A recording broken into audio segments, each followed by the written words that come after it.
예, 반갑습니다. 안녕하세요. 시공박의 세금 상식 황광석입니다.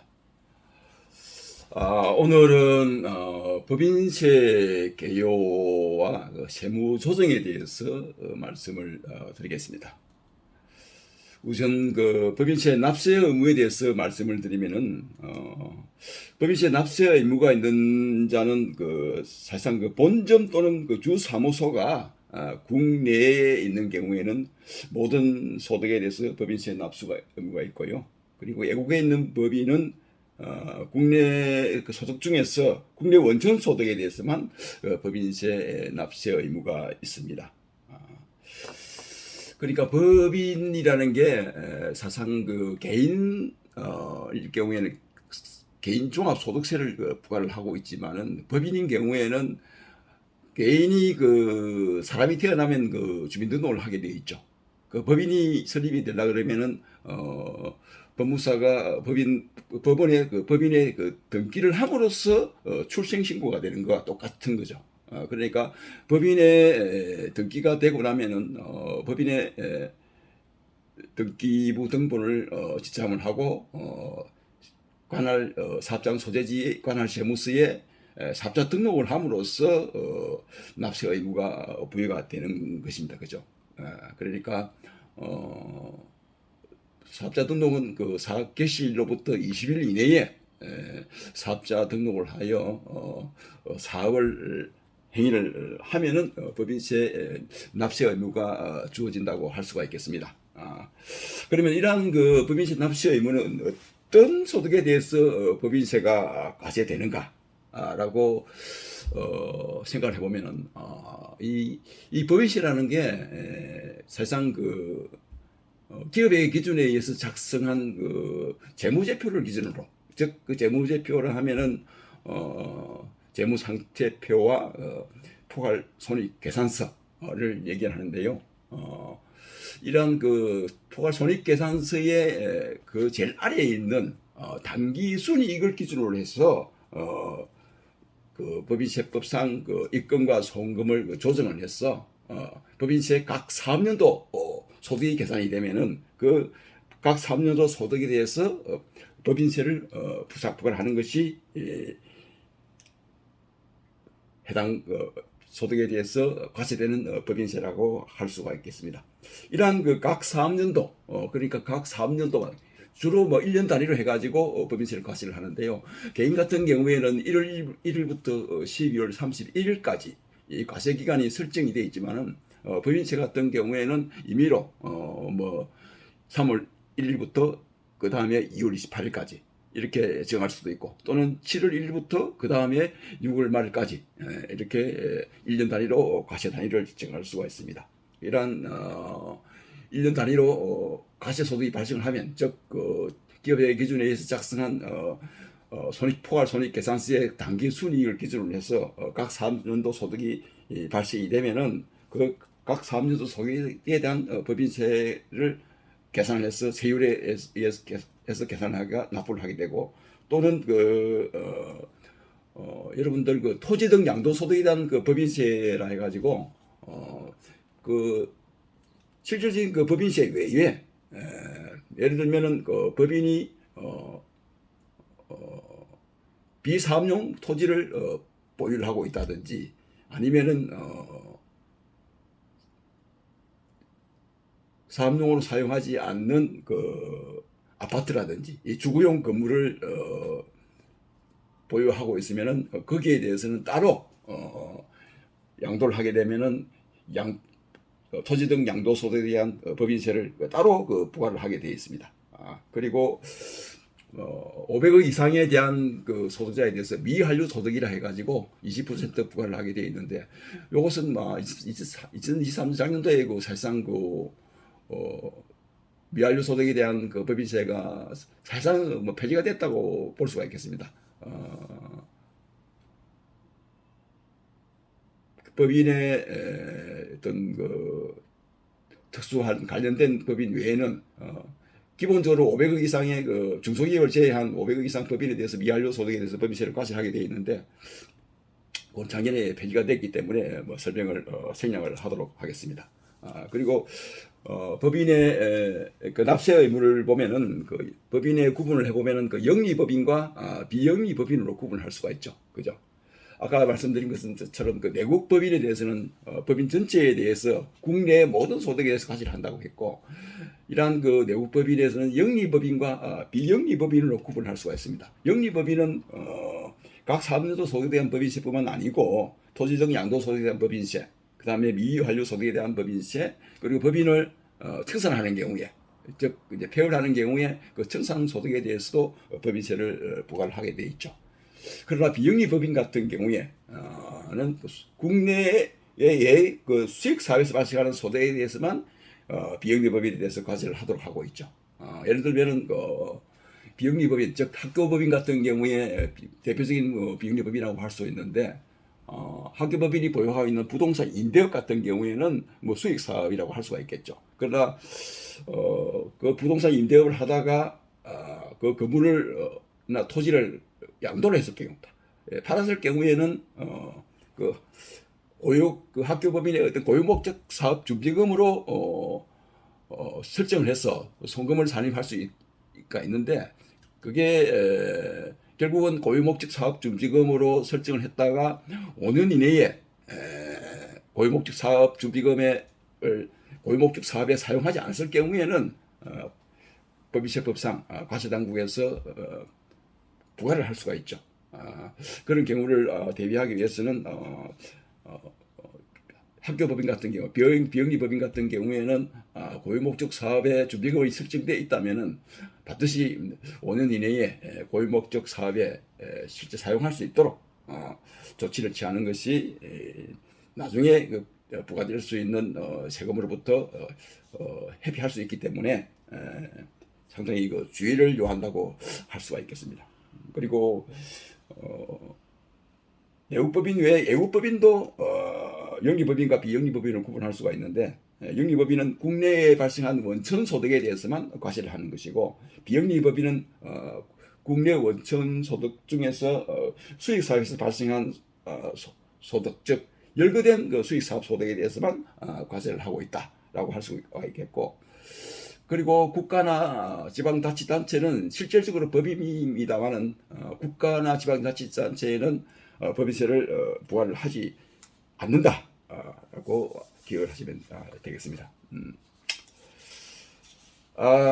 그리고 그 법인세의 세율을 살펴보면은 2023년도 1월 1일부터 세율이 좀 내렸죠. 1%포인트가 내렸는데 최저 9%에서 최고 24%까지 법인세도 마찬가지 초과 누진 세율을 적용하고 있습니다. 그러니까 법인세는 영리법인이든 비영리법인이든 2억 이하에 대해서는 9%를 부과를 하고 2억 초과 200억 이하에 대해서는 9%, 그리고 200억 초과 3천억 이하는 21%, 그리고 3천억 초과에 대해서는 24%를 적용을 하고 있습니다.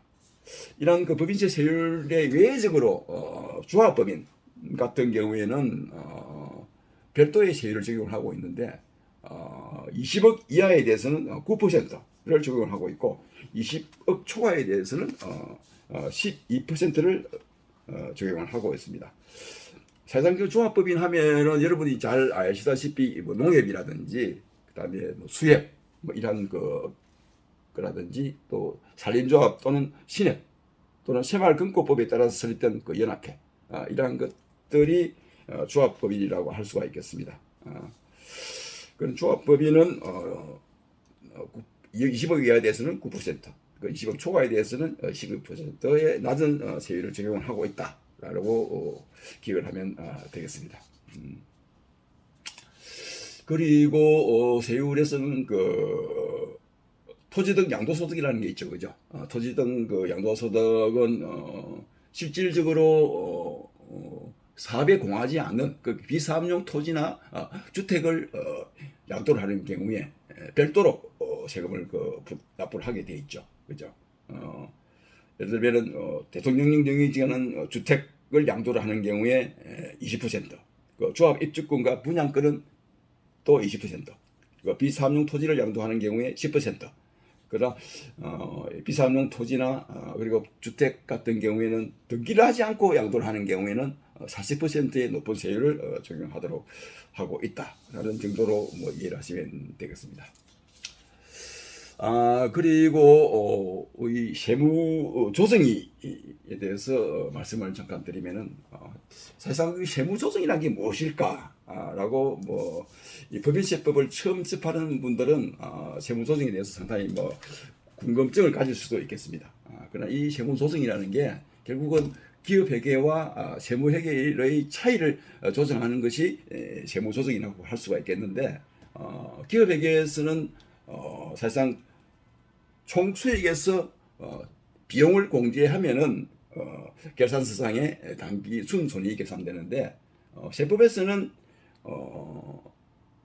세무회계에서는 총 입금에서 송금을 차감한 금액이 각 사업연도 소득이라고 할 수가 있습니다. 그러한 것을 기업회계와 세무회계의 차이를 조정하는데 거기는 보면은 입금산입, 입금불산입 또는 송금산입, 송금불산입이라는 게 있죠. 이러한 것들을 세법에 맞게끔 조정하는 것이 세무조정이라고 할 수가 있겠습니다. 이러한 그 세무조정에는 결산 조정 항목과 사실상 신고 조정 항목으로 예시를 할 수가 있는데 결산 조정이라는 것은 반드시 그러니까 기업 회계에 반드시 반영을 해야 비용으로 인정을 받을 수 있는 게 결산 조정 항목이 되겠습니다. 가장 대표적인 게 감가상각비라든지 고유목적 사업 준비금 또는 퇴직금제 충당금 그리고 대손 충당금 그리고 구상채권 뭐 상각 충당금 뭐 그리고 뭐 재고자산의 평가 차손 뭐 그런 것들이 뭐 사실상 열거대가 있는데 이런 것을 회계상 반영을 하지 않으면 비용으로 인정을 받을 수 없기 때문에 반드시 이러한 항목이 있을 경우에는 결산 조정 즉 기업회계상 손익계산서에 반드시 반영을 해서 비용으로 반영을 해서 인정을 받을 수 있도록 하는 것이 결산 조정 항목이라고 할 수가 있겠고 그리고 최신고 조정 항목은 사실상 결산서에 즉 기업회계상 결산서에 반영을 하지 않더라도 세무 조정을 통해서 비용화시킬 수 있는 것이 신고 조정 항목이 되겠습니다. 이러한 경우는 퇴직보험료라든지 퇴직연금 여러분 사실상 퇴직금지 충당금은 아까 말씀드린 것처럼 반드시 결산 조정 항목이죠. 결산 조정 항목이지만은 퇴직연금으로 가입했을 경우에는 그건 신고 조정을 통해서 소금화시킬 수가 있는 거죠.